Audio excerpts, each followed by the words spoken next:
Hello student, welcome to study of commerce. तो जैसा कि आपको पता है कि हम लोग स्टैटिक्स फॉर इकोनॉमिक्स जो क्लास 11 की बुक है उसको डिस्कस कर रहे थे।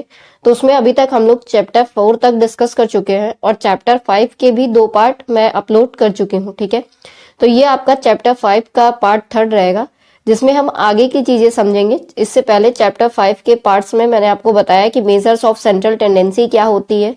ठीक है, मीन के कितने मेथड्स होते हैं, कैसे हम मीन को कैलकुलेट करते हैं। तो उसमें हम जो है डायरेक्ट मेथड तक सीख चुके थे और शॉर्टकट मेथड भी हमने देख लिया था। तो आज इस वीडियो में हम बात करेंगे स्टेप डेविएशन मेथड की मीन के। ठीक है, तो सीधे मैं पॉइंट पे चलती हूँ।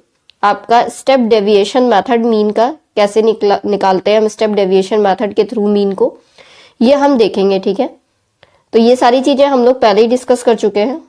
आज हमारा जो मेन टॉपिक है वो क्या है, स्टेप डेविएशन मेथड। ठीक है, तो आज हम बात करेंगे कि स्टेप डेविएशन मेथड से हम मीन को कैसे कैलकुलेट करते हैं।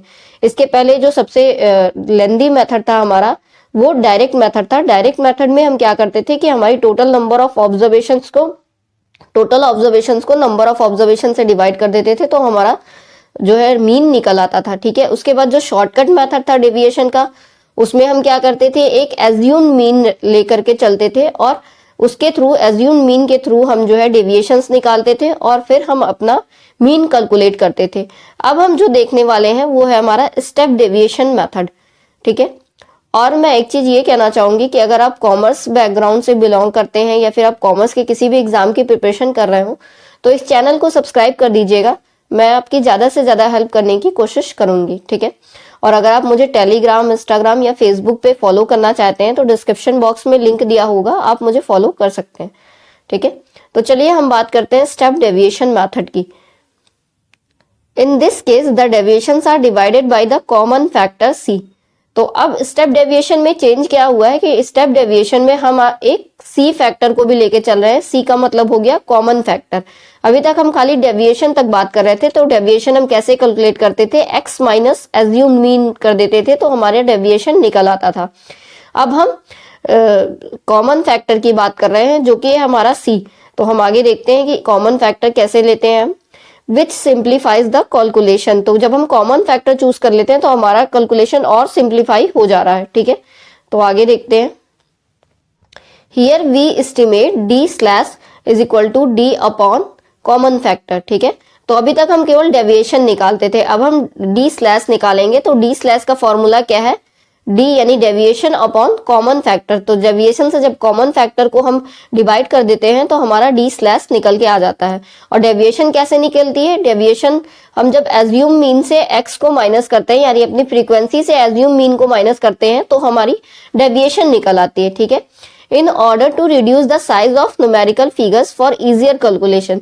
तो बेसिकली हो क्या रहा है कि जितने ज्यादा हम मेथड्स पढ़ते जा रहे हैं मीन को कैलकुलेट करने के, उतना ज्यादा हमारा कैलकुलेशन इजी होता जा रहा है और हमारा डेटा भी और आसानी से हम मीन को कैलकुलेट कर पा रहे हैं। हमारा न्यूमेरिकल फिगर जो है वो छोटा होता जा रहा है। ठीक है, तो देन गेट, तो जब हम डी स्लैश निकाल लेते हैं तो उसके बाद हमको एफ डी स्लैश मिलता है और सिग्मा एफ डी स्लैश मिलता है। The formula for arithmetic mean using step deviation method is.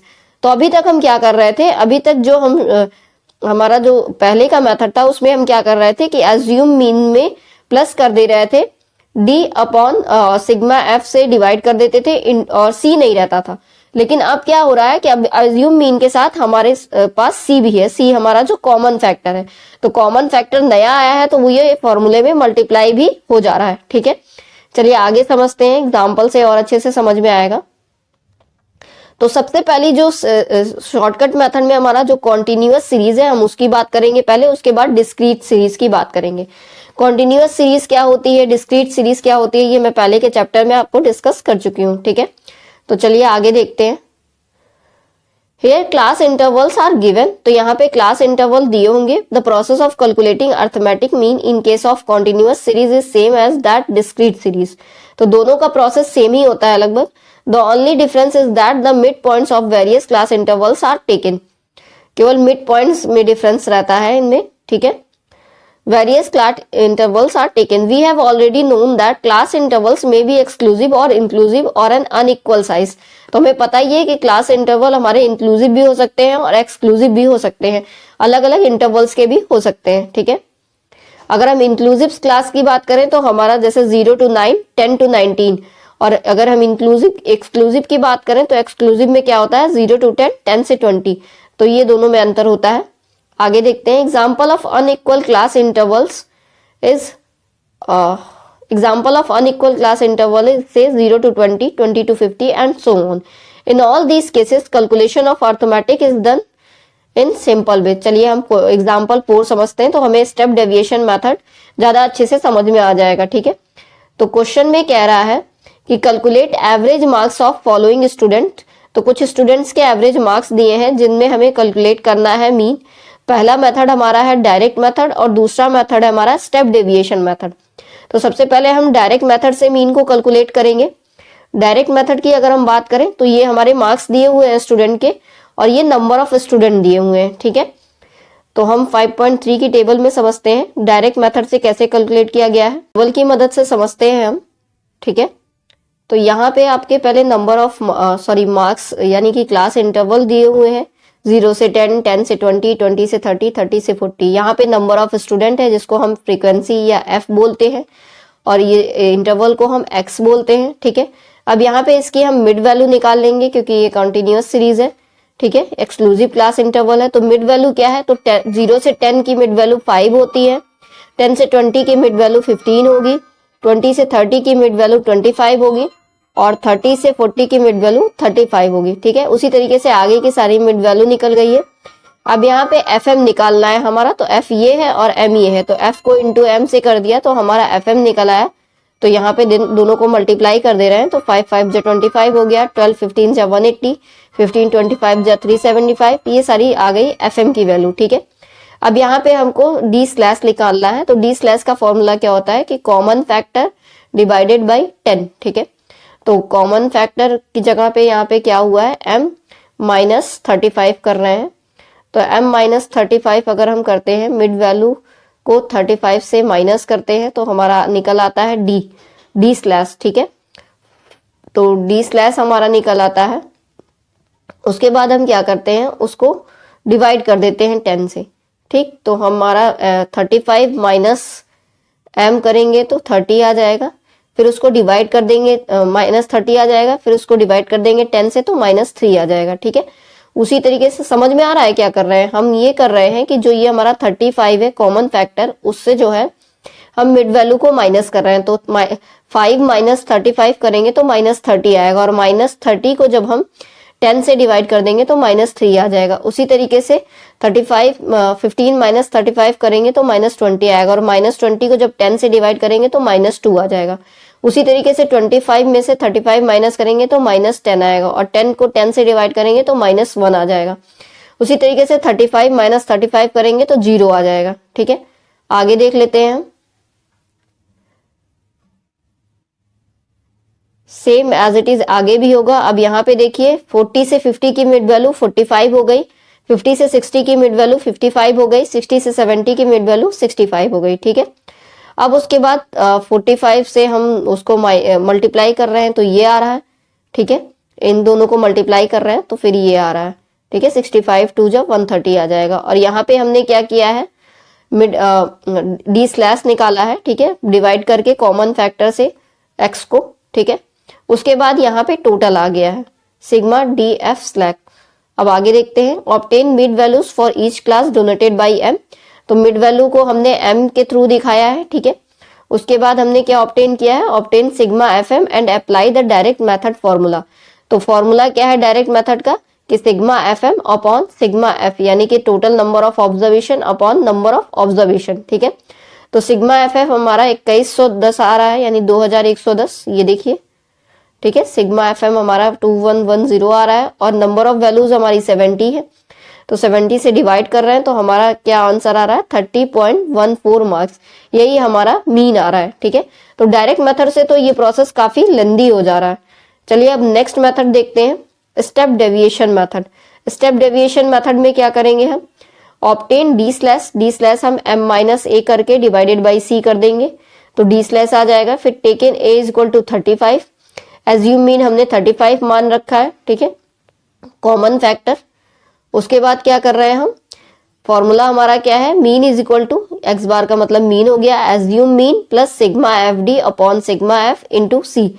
Common factor भी हमको लेना है, तो कॉमन फैक्टर हमारा 10 हो गया, तो हमने 10 से मल्टीप्लाई कर दिया, तब भी हमारा आंसर क्या आ रहा है, 30.14 ही आ रहा है, ठीक है। अब चलिए दो इंटरेस्टिंग पॉइंट्स हैं अर्थमेटिक मीन के बारे में, वो समझते हैं। कह रहा है कि the sum of deviations of items about arithmetic mean is always equal. तो हमारा जो सम ऑफ डेविएशंस होता है अर्थमेटिक मीन का, वो हमेशा क्या होता है, इक्वल टू 0 होता है, ठीक है।